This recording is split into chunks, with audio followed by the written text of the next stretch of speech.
ওং ব্রহ্ম পরম ব্রহ্ম গৌল মালিক পরম দয়াল শ্রী শ্রী ঠাকুর তোমার চরণে জানাই আমার কোটি কোটি শত কোটি প্রণাম।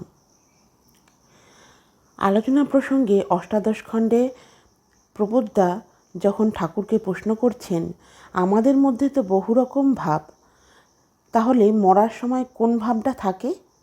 শ্রী শ্রী ঠাকুর বলছেন, যার প্রতি আমি ইন্টেন্সলি অ্যাটাচড বা গভীরভাবে অনুরক্ত, যে অ্যাটাচমেন্ট বা অনুরাগ আমার আর সব ভাবকে কন্ট্রোল করে, সেই অনুরাগের সঙ্গে আমার বৈশিষ্ট্য অনুযায়ী জড়িত ভাব নিয়েই আমি শেষ নিঃশ্বাস ত্যাগ করব। আবার তজ্জাতীয় ভাব নিয়েই পরে আসব। তাই আমি এত করে বলি, ইষ্টের চেয়ে থাকলে আপন, ছিন্ন ভিন্ন তার জীবন। মানে ইষ্টের চাইতে অন্য কিছুকে বেশি গুরুত্ব দেওয়া মানে প্রবৃত্তিপন্থী হয়ে নিজের ক্ষতি সাধন করা। তাতে মানব জীবনের মুখ্য উদ্দেশ্য যা তা সার্থক হতে পারে না। আমাদের সবসময় ইষ্ট নেশায় মেতে থাকতে হবে।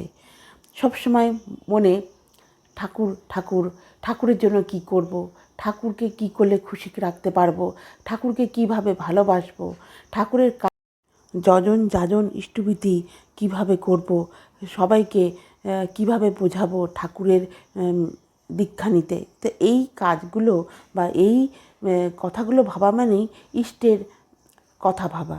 তো এইভাবে চললে আমাদের আর অন্য কিছু লাগে না, তিনি সব ভাবছেন। তো সেরকমই একটি ঘটনা বলবো।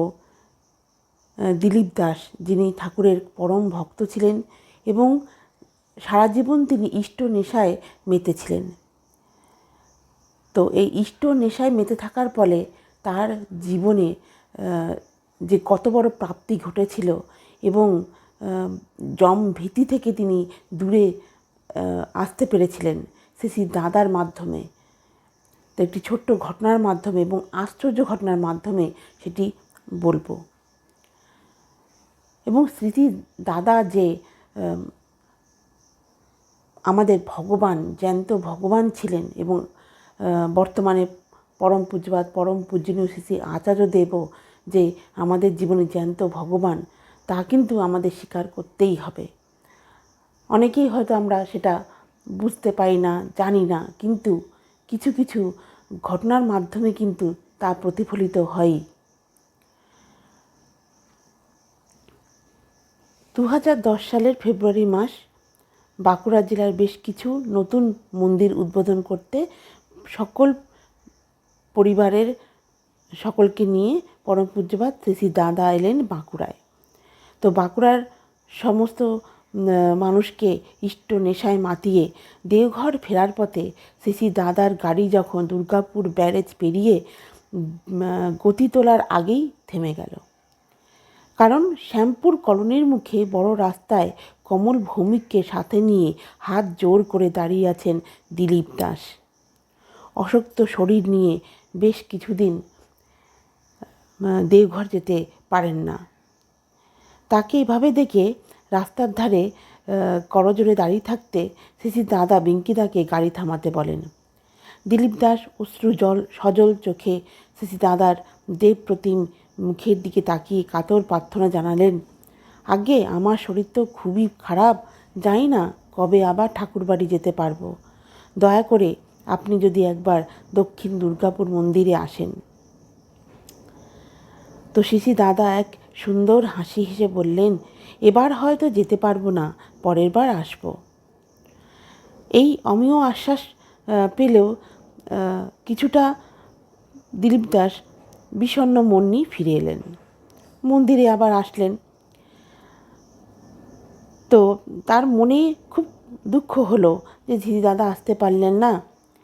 তো আবার এটাও ভাবলেন যে তাহলে তিনি যখন বলেছেন আসবেন, নিশ্চয়ই আমার শরীরও ভালো থাকবে এবং আমি আবার হয়তো দেওঘরে যেতেও পারবো।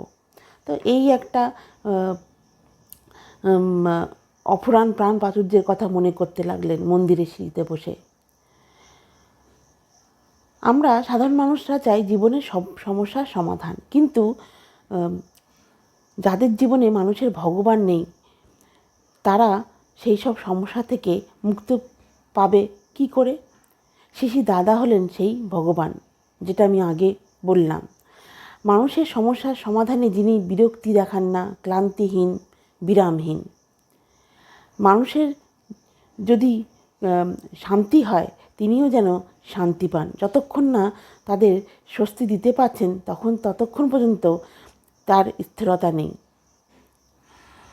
তার চাহনি একটুখানি পেলেই যেন মানুষের মন সার্থক হয়, অশান্তি মন নিমেষে শান্তি পায়। তো এই সমস্ত কথা মন্দিরের সিঁড়িতে বসে বসে দিলীপ দাস ভাবছেন। কিছুটা দুঃখও আছে মনের মধ্যে যে দাদা আসলেন না। তো তিনি ভাবলেন দাদা বলেছেন তো আসবেন, তো সেই প্রতীক্ষায় তিনি চেয়ে রইলেন। কিন্তু শ্রী দাদা হচ্ছেন অন্তর্যামী। এমনই ভাগ্যের লীলা, এবং শ্রী দাদার ভক্তের টানে না এসে পারলেন না। দেখুন কি সুন্দর ঘটনা ঘটল। সেই দিনই, সেই মুহূর্তে তিনি দেওঘর ফিরে না গিয়ে মত পরিবর্তন করে ভক্তের টানে সপরিবারে দুর্গাপুর মন্দিরে আসলেন। অন্তর্যামী শ্রী দাদা নিশ্চয়ই জানতে পেরেছিলেন যে ইচ্ছা থাকলেও দিলীপ দাস এ জীবনে আর চর্মচক্ষে তার দর্শন প্রণামে দেওঘর যেতে পারবেন না। কারণ এই ঘটনার কিছুদিনের মধ্যেই তিনি দ্বিতীয়বারের জন্যে হার্ট অ্যাটাকে পড়েন এবং শয্যাশায়ী হয়ে যান। যদিও পরম পূজ্যপাদ শ্রী দাদা এবারেও তার শরীরের কথা শুনে বলেছিলেন ওর কোনো ভয় নেই, ও ঠাকুরের মানুষ। তো তিনি যে ফিরে এসেছিলেন মন্দিরে, এ যেন এক আশ্চর্য ঘটনা। এই ঘটনার কিন্তু কোনো ব্যাখ্যা হয় না, নিখাদ ভক্তের টানে ফিরে আসা। একবার শ্রী দাদাকে এই দিলীপ দাস বলেছিলেন যে আজ্ঞে আমার শরীরের অবস্থা তো ভালো নয়, আপনি যদি দয়া করে আমায় মুক্তি দেন।